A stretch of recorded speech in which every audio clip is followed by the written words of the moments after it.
Hey everybody, welcome back. Ray here. Yeah, so another day working on the Mustang. So since the last video, I've got a few things completed.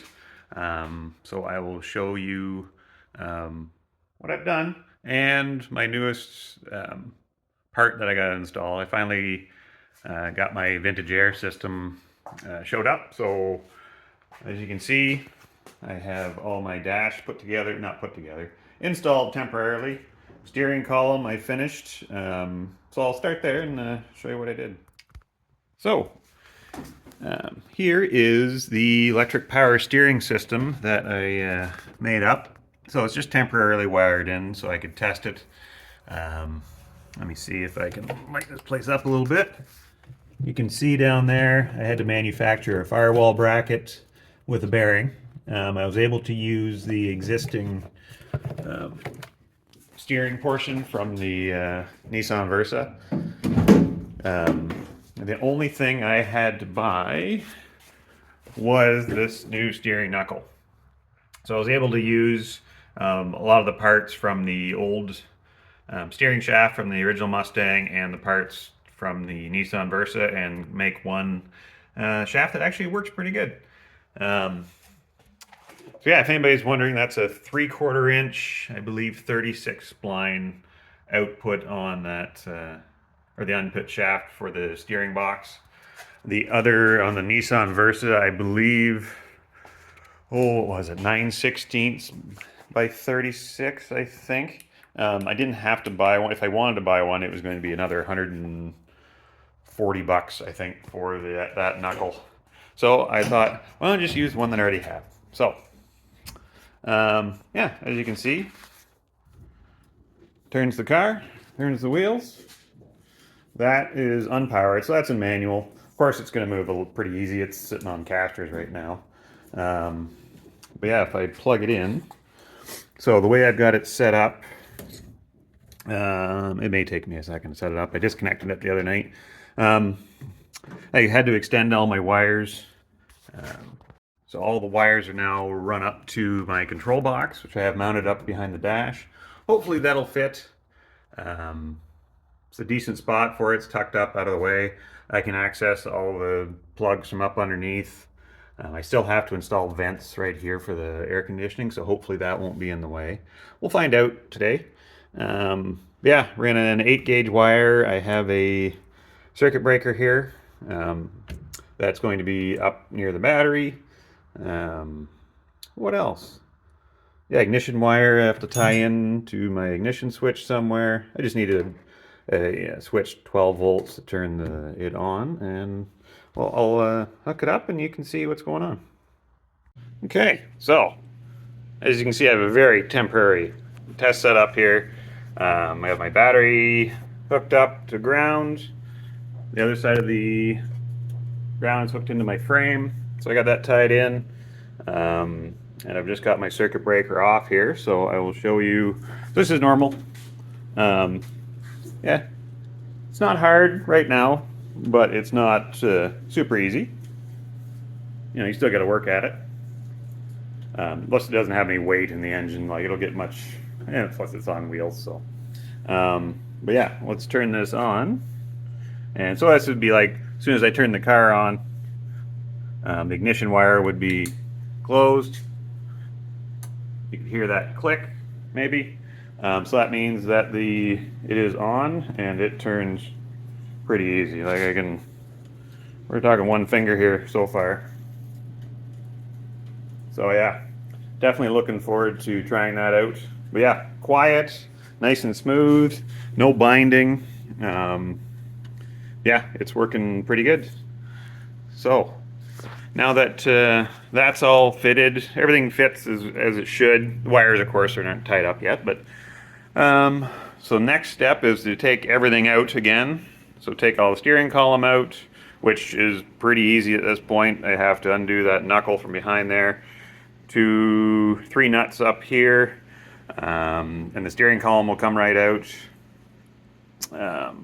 And then the lower part of the dash has to come out, and then I can start putting in my vintage air heater box and or evaporator, I guess. So But I'm going to get started on that. I'll show you what else I did in the meantime. Yeah, I finished up, I think I finished, yeah. I finished up my trunk wiring. I have one wire left. That's got to go to the fuel tank sending unit. I still have to put in some lights. Well, there's two backup lights, which are right there for my lower valence panel down below. The reverse lights. So I still have to put those in. I'm going to do that at a later date, but they're all wired in. So they'll come up to this plug here. Side marker lights are wired in. I have everything ran back behind. Tail lights. Yeah, everything was pretty straightforward. The wiring kit came with full diagrams of what connectors to use, and it comes with the different connectors here. You can see, yeah, tells you if you're going to use LEDs, if you have, because there's different kinds. If you need a constant power light, it comes with those. If you use a third brake light, it comes with that. Tells you how to wire it up, 68, 70 only right there, the left hand, right hand side marker lights. Yeah, everything's looking, trunk is pretty well complete. Major wiring is done. I have to just run that one wire down below for the fuel tank. And that's pretty much it for that. Oh, I installed my lock. So that works. So that's fun. It was just kind of parts that were sitting around, and I'm like, well, I'm gonna lose these parts if I don't put them somewhere. So I'm like, well, why don't I just put them in? So, and so that works pretty good. I did receive a lot of parts. All right, all my well, my light side marker lights showed up. I have the door gaskets, the trunk lid gaskets. All my gaskets are here, so I could work on that too, but I'm gonna concentrate on getting kind of the dash part, kind of done for now. It's tough to, I don't want to, I've already done it, but I don't want to start too many of the same projects, or too many projects all at once, and I lose track of where I'm at. So I want to finish this up, at least get that buttoned up. Yeah, then I can start on to something else. But for now, I have to take inventory of my vintage air system over here. So it just showed up the other day. I opened it real quick to see what was in there, or just to pull out the instructions, but it says to just make sure you have everything before you start. You have 15 days to let them know, once you receive it, that everything is there. So, yeah, so I'm going to go through, make sure all the parts are here, and then I'll get started tearing out that steering column and dash.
Alright, so dash is out.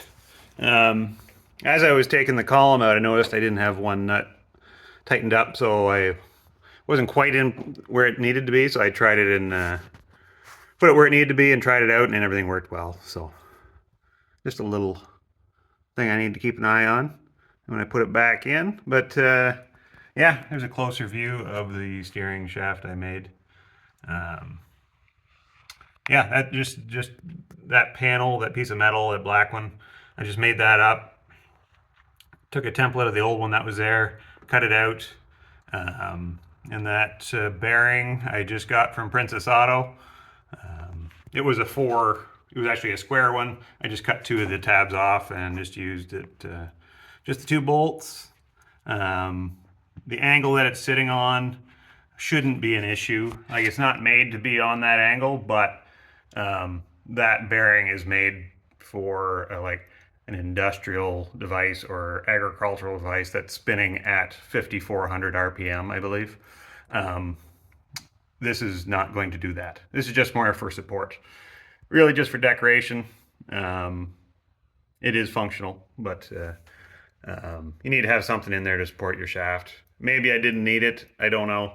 I put it in there just for a little more assurance on my part. It's the first time I'm ever doing this, so I don't want to not take all the precautions. Yeah, so now that I got the dash out, you can see that I did the firewall already with that sound deadener. So I'll have to cut that out, or at least fit it in.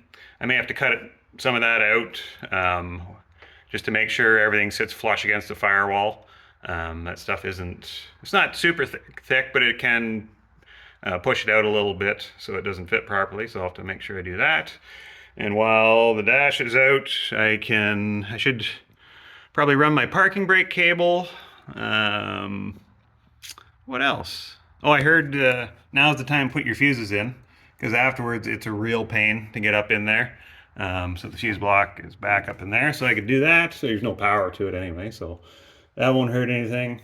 Any other little things. If I'm happy with the way that wiring harness goes through that grommet, it is a square hole. They give you a round grommet to go through, same as that one. You can see that it's not sealed tight. It's just a round grommet and your wires are pulled through.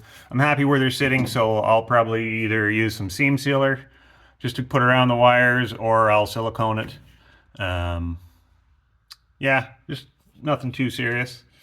And what else?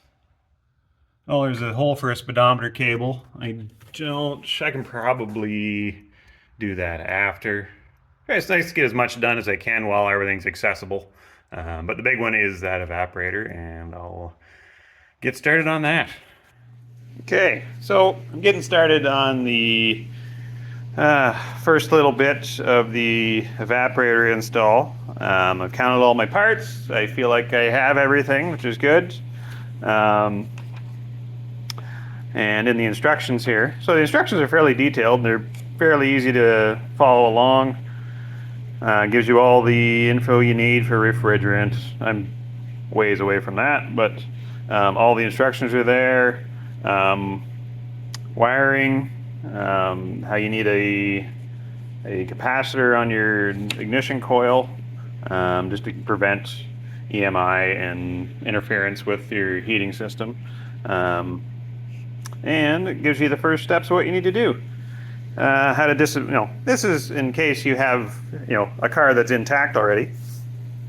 How to your condenser assembly installation, compressor and brackets, all that stuff. I'm a little ways away from that yet. I'm just looking for the underdash stuff. So passenger compartment disassembly. So tells you what you need to do. You have to remove your glove box, and realize now the glove box will not fit with the evaporator unit installed.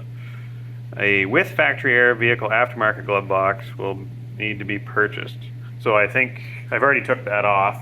So I think it's just this box here, just the plastic part, will need to be removed for that door to close. And I'll sort something out at a later date for that.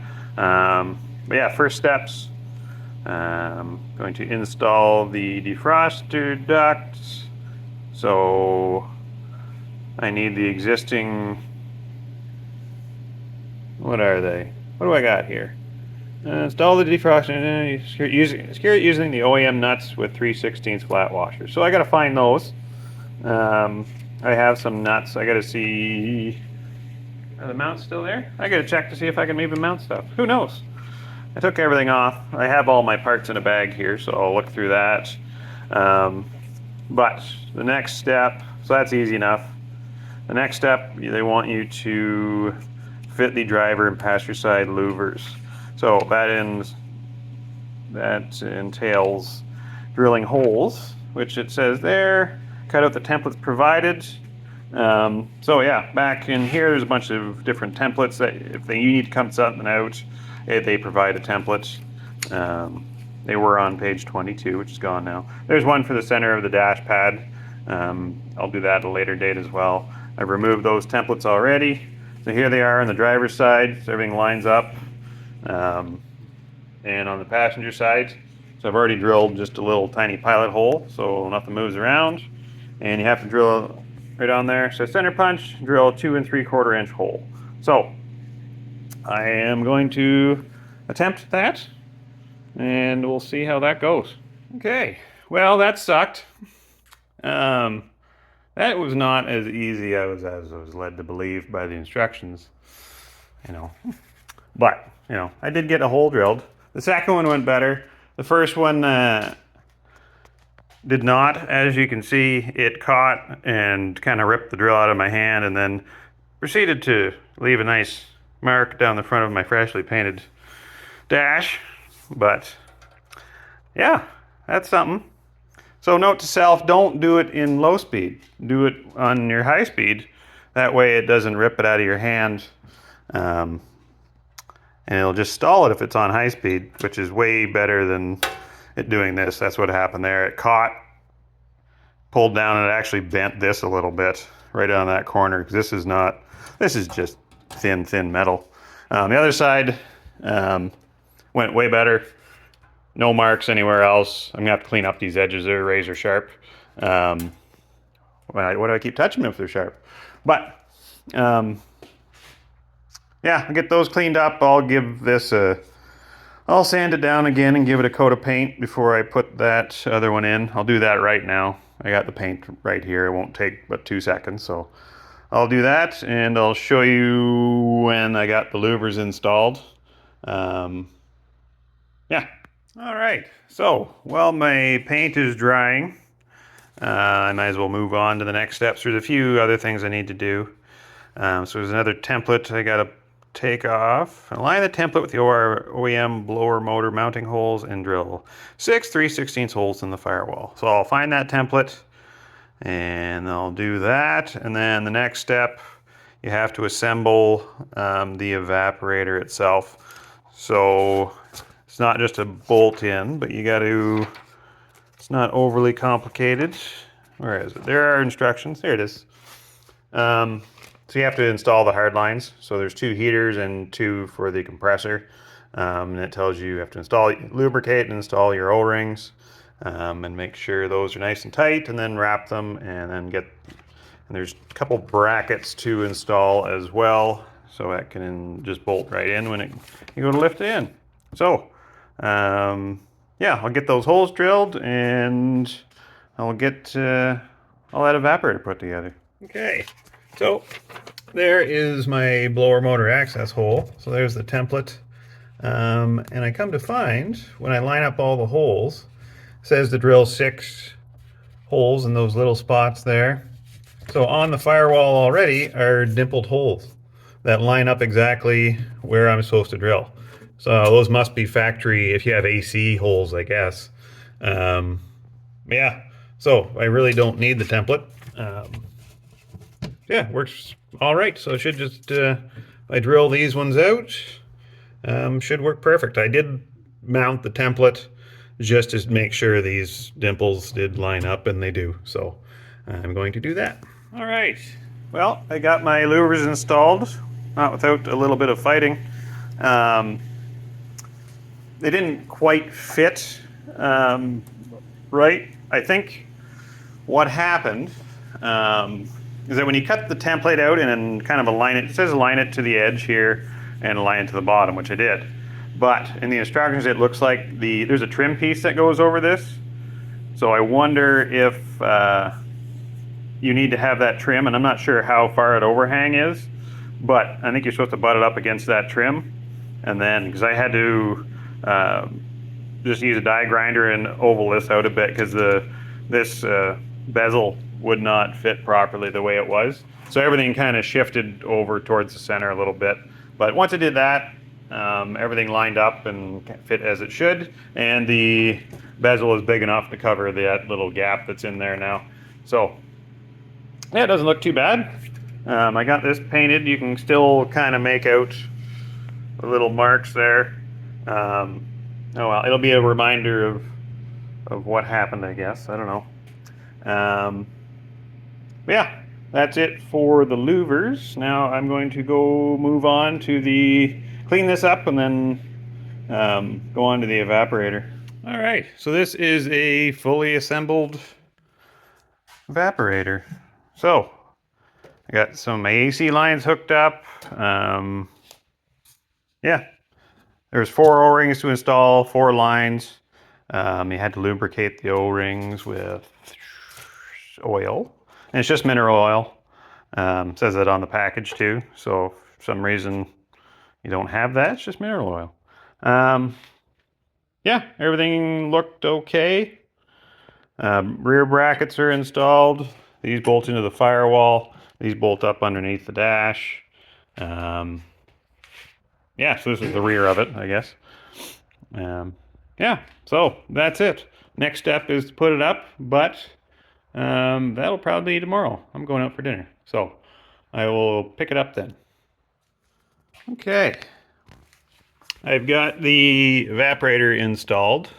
Took a little bit of finagling, only one of the bolt holes. So on the back there's just one big bracket and there's 2 1/4-inch bolts to go through the firewall. Just says bolted in. There should be existing holes, allegedly. One hole did, one hole didn't exist, so I had to just drill a new hole in the firewall. Not a big deal. Put that in, and then it says use 2 sheet metal screws to attach it to here, but as you can see, this is one of my mounts for my lower dash, which goes into that bracket. So I just reused the bolt, put that bracket in, so I snugged it up pretty good. The only other part is that when I replace this, so normally in a stock car, there's a fresh air vent right here. It looks like a little top hat that goes in there. This one was rotted right out. So I knew I was gonna put one of these in and it was gonna block that off. So I just welded a panel in there just to block it off and I sealed it up. Problem is there's a little tab that came out right about here that you're supposed to, screw into. So that doesn't exist anymore. So what I'm going to do is probably make a bracket, screw into this, which I'm not super worried about. Like if any water gets down in there, it's not gonna get up. Like this would have to be filled right up to get to the water. And I'll silicone the bolts before I put them in. No one will ever see it and it shouldn't affect anything. Then I'll bring it down and run it either on the bottom or on the top of this and then fasten it together. It's actually pretty solid, the way it is. Like it's not going anywhere. It probably would be okay to leave that unattached, but since it's there, I'll make sure it's fully secured. So I'll whip that up right now and see if I can get it to work. Okay, well that's all taken care of. So I just made up this bracket, bolted it to that, and used some self-tappers, and you can see all the sealant around there, so that should be nice and waterproof. Yeah, super solid now. It's not going anywhere. You always gotta slap it. Yeah, so next, I believe there's a firewall plate I need to put on. So I will get to that. And that should be, well, we'll keep going. We'll see how far. Okay. So there is a firewall cover to put on. It was a bit of a pain. Actually, it wasn't terrible. You just got to put a bead of silicone around the outside, on the back side of the panel, and then those 6 holes I drilled earlier, screws lined up perfectly with those. The only issue is with the grommet. It tells you to install the grommets before you put the panel on, which then you got to push everything over. I did it after the fact. You may have been able to do it both ways. It did slide over these easier than I thought. But yeah, there it is. So now I can finish up. There's an evaporator. No, what is it? There's another hose to put through the firewall yet to drain out the water from the bottom of the evaporator, and Then, yeah, where is it? Drain hose goes into your drain. So you just drill a hole, make 1 5/8 hole through the firewall, insert, and all silicone around that. Same as those grommets. They don't seal up tight around the tubes, so I'll probably silicone around those too when the time comes. Make sure everything's sealed up. And so for now, I'm pretty well done for anything inside the engine bay. I'm gonna wait and do the rest of it. Well, obviously I can't do anything without the engine in. Can't run heater hoses or mount the compressor or all this other stuff. I gotta make sure everything's fits. I don't want to install the, what do I call it, the condenser just yet, or any of that stuff, because I still have other work to do inside here, I think. And that is very easily damaged, so I'm just going to keep it in the box nice and safe so I don't wreck anything. But I can continue on inside, so I got to mount my dash again and then hook up the wires to it'll run all my ducting. I can do that. There's a control unit on top of the evaporator. I can hook up all my wiring. And there's all your wiring diagrams. So, but I can get all that run, so I'm going to do that right now. All right. Well, I got my dash in. Or not the dash, because the lower part of the dash is in. Trying to get my switches all installed. Just make sure it's going to fit with my ductwork. It's getting kind of crowded back there. I thought I'd had lots of room, but once I start putting ductwork in there, it gets kind of busy. So I found out that I have to move my electric power steering control module from its location, because the connectors go right into that duct. So I'll have to change that, but for now, things are coming along not too bad. It's actually looking not terrible. So I'm going to end this video off here. Yeah, so next video, I should be able to get my ductwork in, some wiring taken care of. Yeah, what else? Bunch of stuff. So, thanks for watching, and I'll see you next video.